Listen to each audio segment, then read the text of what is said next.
everyone. I'm Debbie Stokes of Three Women Voices.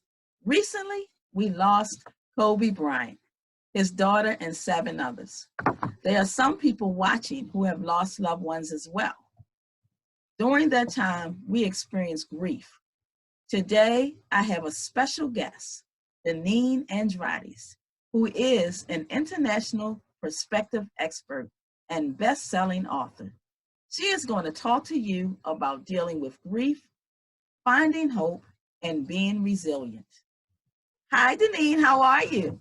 I'm doing very well, Debbie. How are you today? I'm doing great. As I said, we lost Kobe Bryant, a legend, and the others in a tragic accident.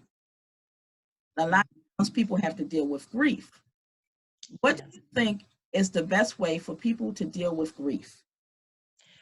Well, the first thing that I tell everyone, and not that you can't, you can avoid it, but the first thing I tell everyone is to acknowledge the feelings that you have. Don't try to stuff them. Don't try to act as if everything is status quo. Acknowledge the feeling, acknowledge the pain, acknowledge the hurt. But then you need to begin to move to thinking of the wonderful things and memories about that person. Because the thing about grief and hope is that in grief in particular, that can be a very dangerous stage to be in if you linger in one specific stage of grief. So if you linger in anger, for instance, over the loss, or if you linger in the depression, it can be very, very dangerous. So while you are acknowledging the feelings and allowing yourself to feel that, because it is very real pain, also remind yourself of all the wonderful about that person. And as those bad and negative feelings come up, begin to think about something wonderful about that person, a memory you have of them, or something they had said to you, and take comfort in the fact that you have those memories with that person. Even if you were just a fan, like in the case with Kobe Bryant, you remember where you were when certain things happened, when he scored a certain way, or when whatever happened. Rest in those positive emotions about that person while not denying your pain.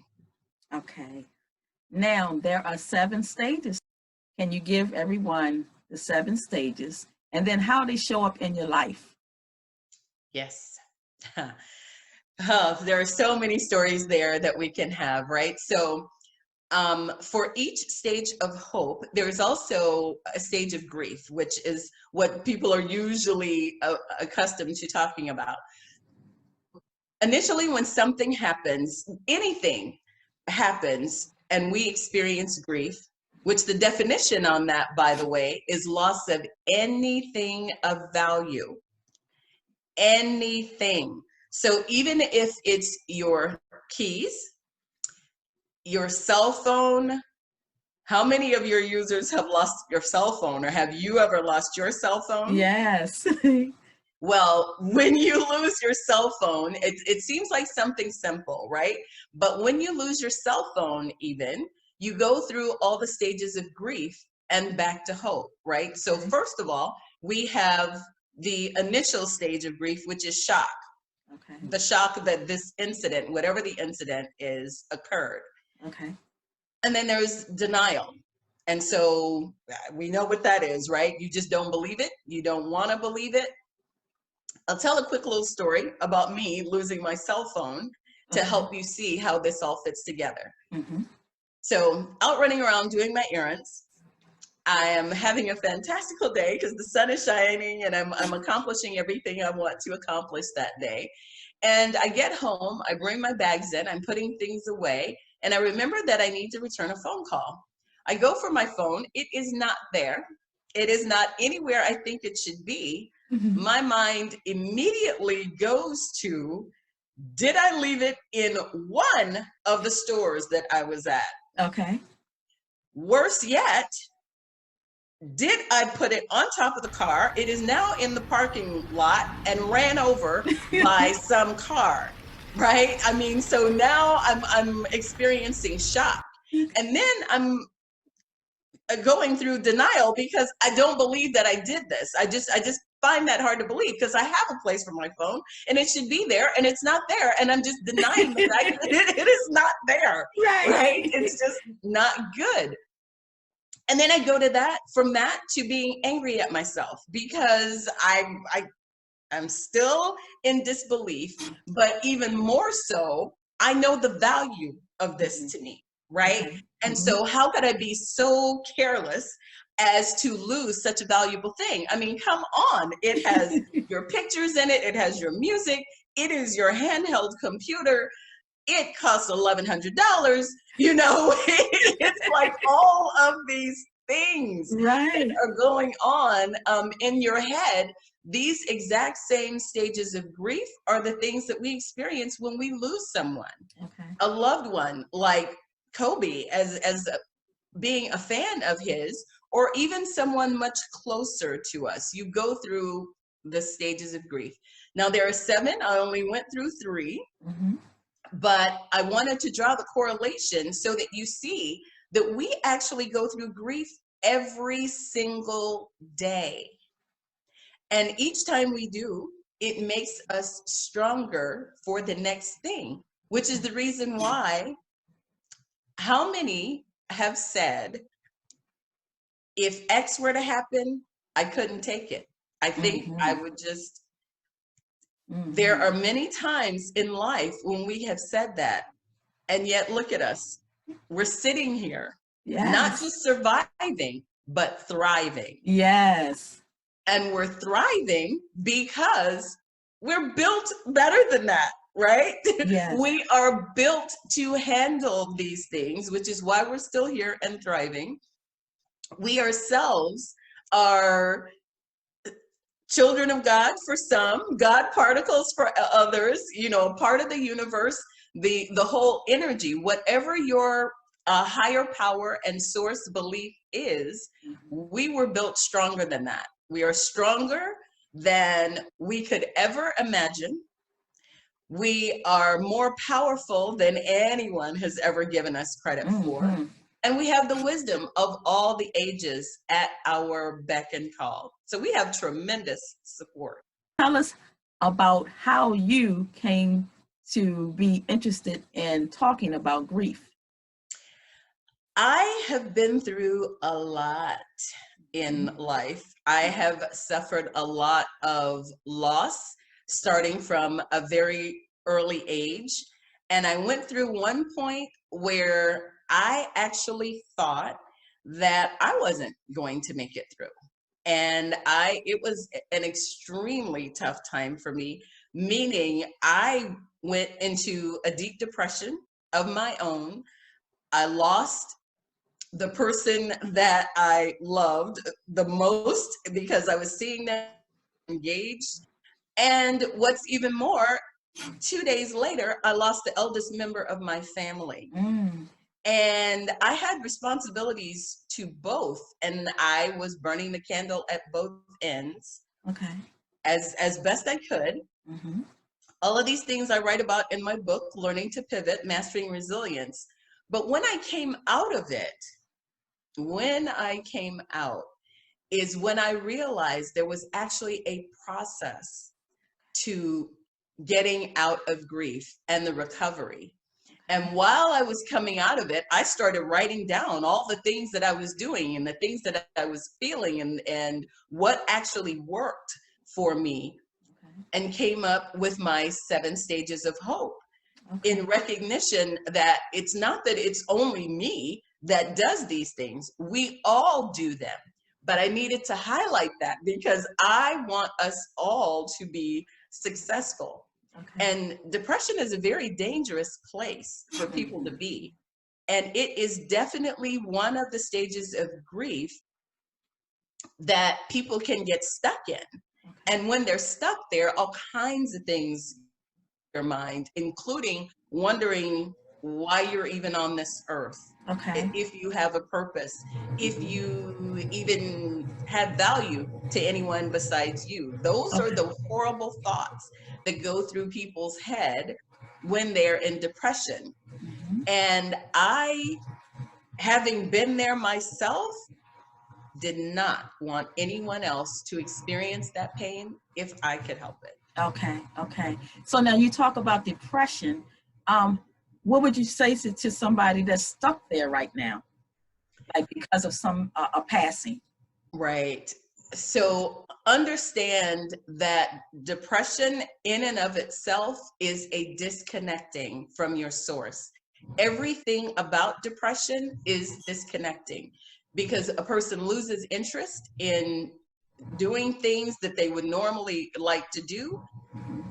And that loss of interest also takes them to literally not doing those things, to not even having a thought in your head Okay. sometimes. Mhm. And again, a very dangerous place to be.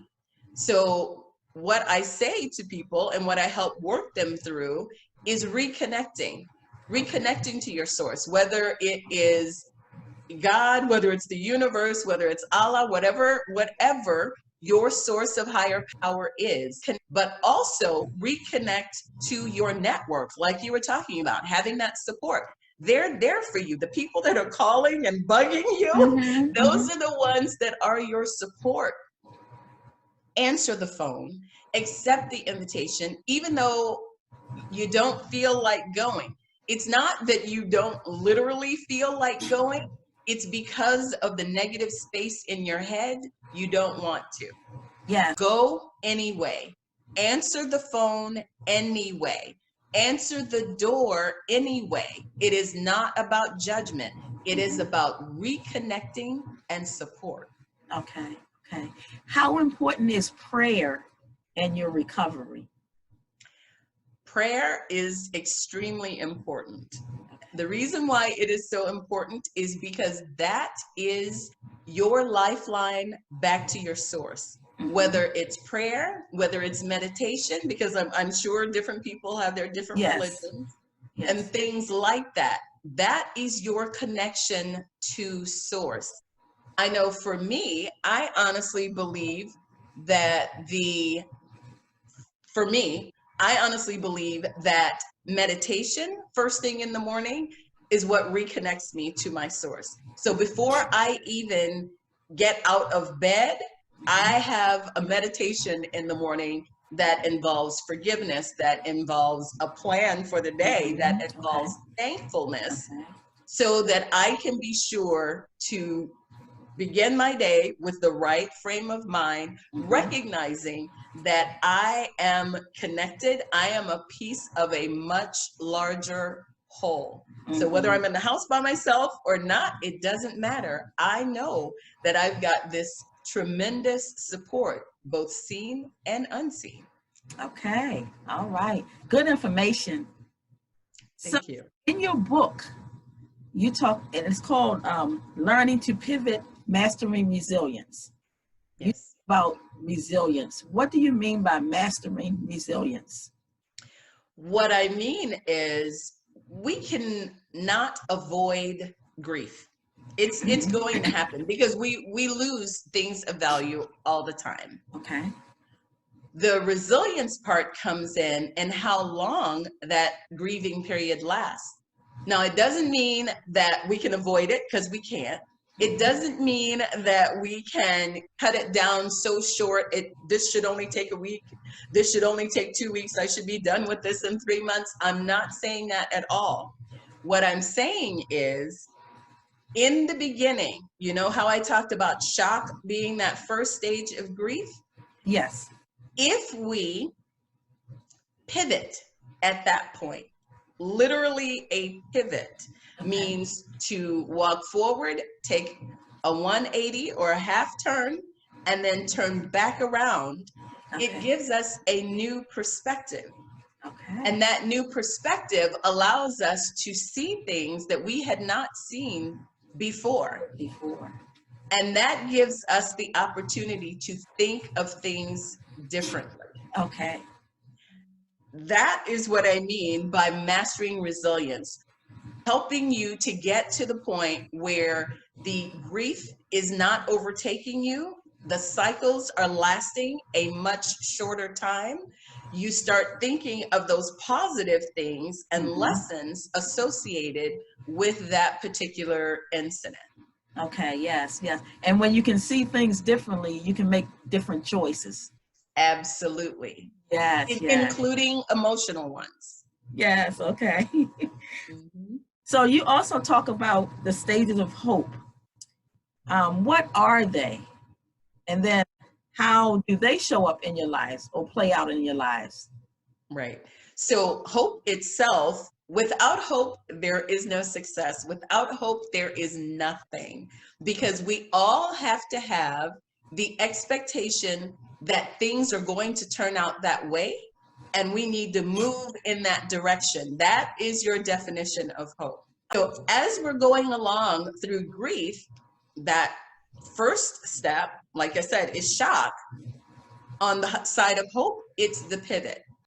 You actually want to embrace the fact that you have choices and options. Okay. Literally, we have choices and options. Even if the only response we can give is a response, how we respond is what will matter. Okay. You have choices. You embrace the fact that you have choices, and choices give you power. The next thing is the anger that comes up. You know how we get kind of angry, even as we find out more and more information about what happened with those people on that helicopter, with Kobe, the coaches and so forth. We start to get a bit angry because there are things that could have been prevented, right? It's like, did this absolutely have to happen? We're not trying to blame anyone, but because of our loss, that's where we land, is in anger. Okay. Instead of anger on the side of grief, the side of hope gives you the opportunity to get centered. Okay. Don't let anger take you over. Give yourself the 3 breaths, to get that opportunity to calm yourself down before you respond. Okay. We also, excuse me, we also have, on the side of hope, we have accepting the lesson, right? There's always something to be learned, which is one of the reasons why we go back over it over and over in our heads. Okay. There is something to be learned. And once we find that thing, it is always something positive that we can take forward. Okay. Makes sense. That's why it is accepting the lesson. Okay. Once we have that lesson, that positivity, because there's always one ray of positivity in there, then we can move forward. So for instance, in the incident with Kobe, one ray that we can look at is the fact that when this occurred, none of them were alone, right? His daughter was with her dad. They had the comfort of each other. The family, they were together. Yeah. Not that the outcome was anything pleasant, but imagine knowing and having the comfort of someone you love that you can hold on to in that terrifying moment for them. Yeah. That's one ray of something that we can take out of there. Okay. Of course, there are other things that come up, but that was the first thing that popped in my head when I heard that. Oh, goodness. Yeah. At least they weren't alone. Yeah. Right? Because that's also one of the fears that we always have is, someone passing alone. Were they alone? Were they lonely? Were they all of these things? Right. For them, that was not the case. Okay. Not at all. Lastly, I was just going to bring you to that of hope, and getting to hope, that again, having that thought, that inner feeling that everything is going to work out right. You don't know exactly how, and that's okay, because we don't have to know how. We just have to keep moving forward with hope and faith. Okay. And that movement is extremely important. Okay. We can't just sit and wait. People say wait and hope. It's not even hope. If you sit and wait, you are wishing. Okay.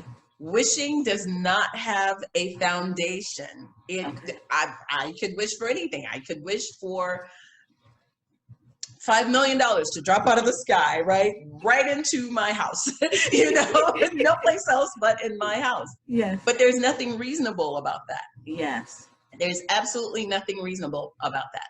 That's the difference between wish and hope. Wish can be absolutely unreasonable. Mm-hmm. And the hope, you have a good foundational reason for believing in this positive outcome. Okay. And you have to take steps to get it done. Got you. Okay. Okay. So now how does a person who can get past the blaming, like whether it's their self-blame or they're blaming someone else, how do they get past that to get to hope and to get to a positive state of mind? So blaming is very interesting, and this is one of the reasons why I coach as well, is because when a person is in that blame stage, actually what they're feeling inside is that maybe there's a little something they could have done. Okay. They're having the outlash towards someone else for them, but in their heart, they believe there's a little something that they could have done. So as part of my coaching, what I do is help them understand where it was that they thought there was something that they could have done differently. I had one client, her mom passed. It was literally on Thanksgiving Day. And they got her to the hospital, but again, her mom passed. So it didn't help. First, she was blaming the doctors. And then as we continued to talk, she was blaming herself because she thought if I had taken her to the doctor more often, if they could have found, this sooner, or if they could have found that sooner. And usually that's where it is. So understanding what actually occurred, and that there are times when there is something we can do, and there are times when there's nothing that we can do. Understanding the difference between those things is what I help people with in my coaching, particularly in blaming, because that one is one where you need to get to the root of what it is the person believed they personally could have done. Okay. So now how important is perspective to healing? Like, because I mean, people think different ways, and sometimes it's based off of what you know. If you don't deal with what you know, what you've been exposed to, that impacts your perspective. So how does that work in healing? It's your perspective that allows you to be resilient. So I'll say that again. It's your perspective that allows you to be resilient. There are all kinds of sayings and old quotes about it, things like hindsight is 20/20 and so forth. Well, even to look at hindsight, you're doing a pivot, right? And as part of that pivot and that hindsight, the perspective that you get is much broader than you may have been thinking. So when you do that pivot and you turn back around to see, you see things differently. And as you see things differently, you are able to identify those lessons that were in there. You're able to accept those lessons. You're able to find some positivity, even if it's only positive memories of a particular thing. And as you start to do that, that is your actual resilience, but it's your perspective. You literally have to see things differently in order to get through them. Okay, that's good to know. Good information. So now for people looking right now or listening right now, what words could you give them of encouragement or advice about dealing with grief and finding hope in their life? Couple things. As I said earlier to everyone, please remember, you are more powerful than you can ever imagine. You are stronger than you have ever given yourself credit for.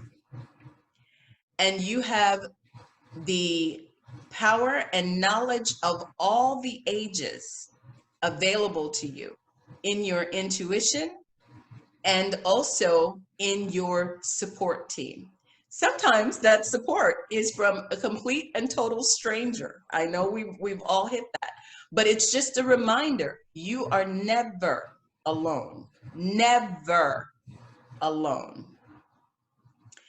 And it's really important that we remember that, because as we were talking about earlier, feeling alone and disconnected can be a very dangerous place to be. Okay. So no, you are never alone. Never. You are more powerful than anyone can imagine, and you are stronger than you've ever given yourself credit for. All right. Thanks, Deneen. Thank you. A pleasure. Thank you for having me. I can be reached at www.deneenespeaks.com. I'll spell that out for you. It's www.deneenespeaks.com. The name of my book is Learning to Pivot, Mastering Resilience. Hopefully, I will be hearing from some of you soon. All right. And I want to say thanks for watching. If there's anybody that want to reach out to Three Women Voices, you can find us at threewomenvoices.com, and you can reach us at threewomenvoices@gmail.com. We're on Instagram at 3_Women Voices, and we're on Facebook at the number 3 Women Voices. And I thank you for watching.